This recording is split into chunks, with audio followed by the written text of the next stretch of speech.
minha gente. Aliás, a melhor série ecoturística virtual já está na sua timeline, comigo, é claro. Na verdade, são as nossas aulas em gel pelas regiões do nosso Brasilzão. Então vem comigo, porque para continuar a nossa aprendizagem, iremos falar hoje sobre a região Sudeste. E como sempre temos iniciado, vamos falar sobre os estados que a compõem, que acaba formando essa região. Vamos lá?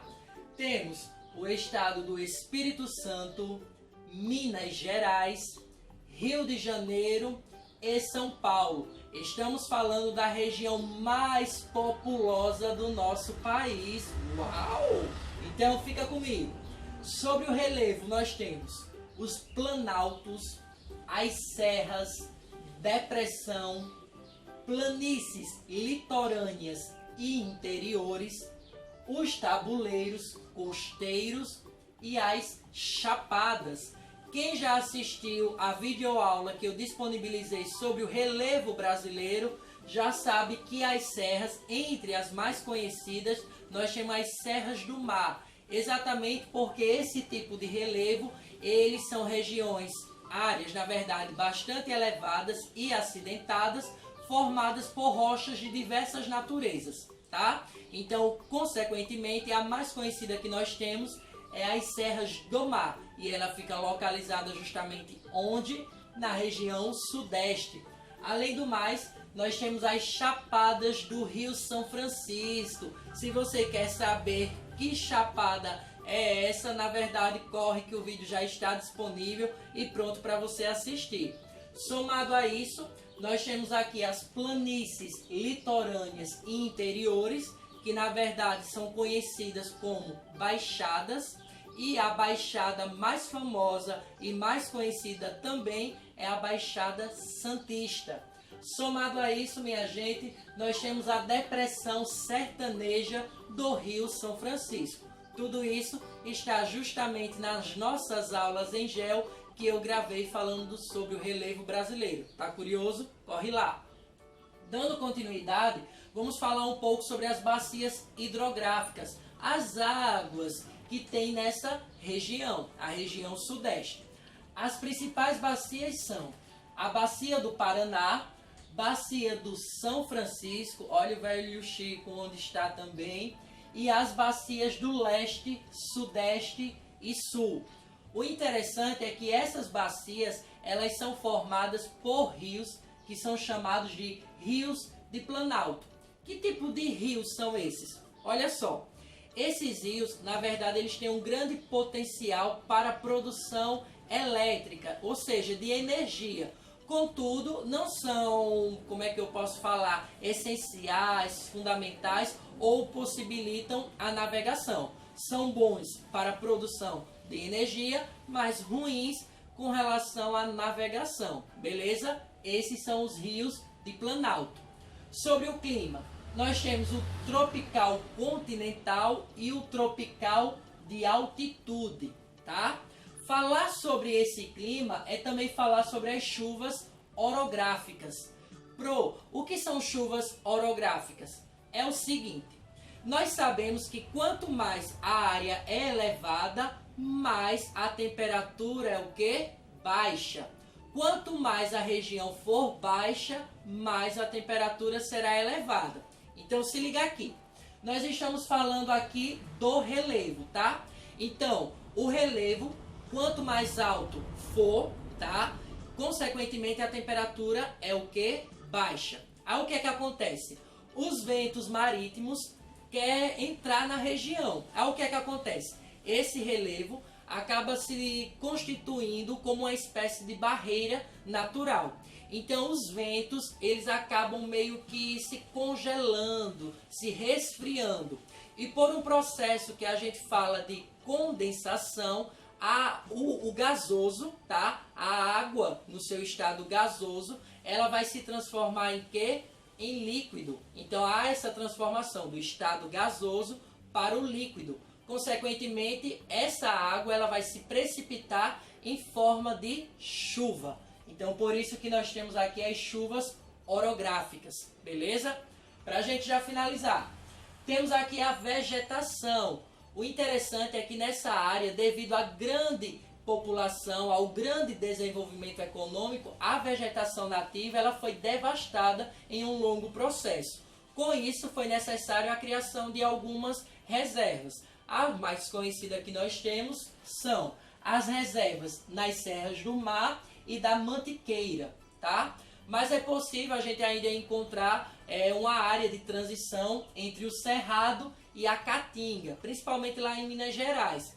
O que é o Cerrado? O Cerrado é um tipo de savana brasileira. Então a gente vai encontrar aí troncos de árvores bem grossos, vamos encontrar os arbustos, é como se fosse a savana africana, beleza? Mas quando a gente fala aqui da Caatinga, a Caatinga tem um caráter próprio e singular. Como assim? Ela é única em todo o planeta. Ou seja, a biodiversidade que nós encontramos nela só existe no Brasil, em nenhum outro lugar há. E o interessante é que a Caatinga ela acaba se adaptando com a temperatura, com o clima. Até porque o clima predominante aqui é o semiárido.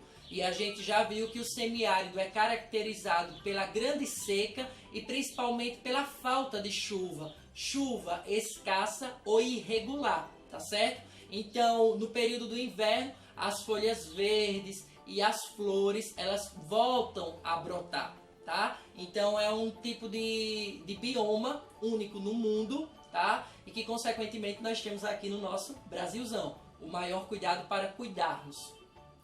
Temos também a vegetação litorânea, que tem uma grande contingência aí de manguezais e terrenos alagados, beleza? Falar sobre a economia é a gente falar sobre uma agricultura mecanizada, ou seja, que existem grandes equipamentos e máquinas no processo de cultivo e também da colheita. Então tem uma grande produção. Se tem uma grande produção, quem fica de olho? Justamente o setor industrial. Mas, quais são os principais produtos cultivados e colhidos nessa região? Nós temos o café, a laranja e a cana de açúcar. Mas é só essa fonte de economia que vai movimentar essa região? Não. Nós temos a pecuária, com a grande criação bovina e que principalmente é grande produtora também do que? Leite e os seus derivados. Temos o comércio, que vai acabar movimentando, até porque as principais cidades e as mais populosas ficam nessa região. Contudo, pelo comércio vai ter uma grande, como é que eu posso falar? Uma grande desigualdade no tocante à falta de assistência educacional nas escolas públicas. Vai ter a grande construção de favelas ou comunidades. Vai ter também o grande problema da renda baixa nessa região, ou seja, diversos fatores socioeconômicos que vai acabar prejudicando a população que habita essa região que nós estamos falando, tá? A população é grande, cresceu, beleza, mas os problemas socioeconômicos de alimentação, de transporte, de assistência médica, educacional também são precários, certo? Nós temos aqui o turismo. Basicamente o que nós estamos ecoturistando virtualmente. Nós temos os pontos de turismo mais importantes no Rio de Janeiro. Temos o Pão de Açúcar e o Carnaval.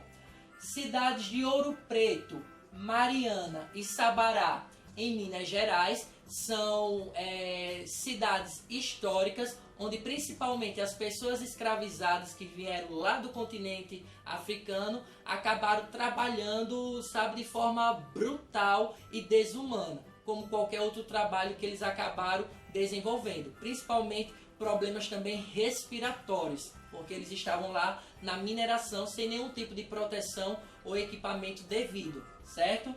E nós temos por último o Santuário de Nossa Senhora Aparecida, que fica em São Paulo. Agora sim, para a gente finalizar, vamos falar sobre a cultura. Vale a pena eu falar para vocês que nessa região sudeste, ela acabou sendo formada por diversos imigrantes, por diversas etnias, por diversos povos. Quais povos, Nós tivemos aí os europeus, os indígenas, os africanos, os japoneses, os sírios. Então, consequentemente, essa região ela vai ser rica em produção cultural, beleza? Além do mais, a região sudeste é o maior polo gastronômico do nosso país, por ter uma grande quantidade de pratos diversos, tanto típicos e tradicionais, como também, como é que eu posso falar, que veio da tradição dos imigrantes, beleza? Então, os pratos principais, nós temos o feijão preto carioca, o pão de queijo mineiro e a moqueca de peixe capixaba. Delícia, né? Numa hora do almoço assim chega a dar aquela fome, principalmente em mim.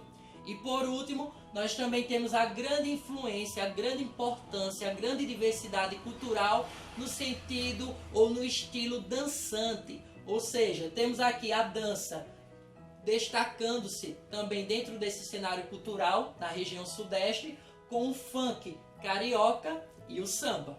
Deu para vocês compreenderem as principais características? Eu espero que sim, até porque eu sou o pro aventureiro. Assim como a minha mochila está nas minhas costas, eu acredito que as suas malas virtuais têm que estar bem preparada para você embarcar comigo. E o que é que você precisa colocar aí, hein, minha gente? Vocês precisam colocar uma garrafinha de água para estar me assistindo, o caderno, o livro, o lápis, a caneta, para você fazer as suas anotações. Essa é a sua mochila virtual com o Pro Maluquinho turistando virtualmente, tá? Então eu te espero na próxima. Olha, minha gente, essa região ela é fantástica porque tem uma grande diversidade de paisagem natural que favorece o turismo. Então eu te espero na nossa última aula de ecoturismo virtual. Tchau, tchau! Beijos!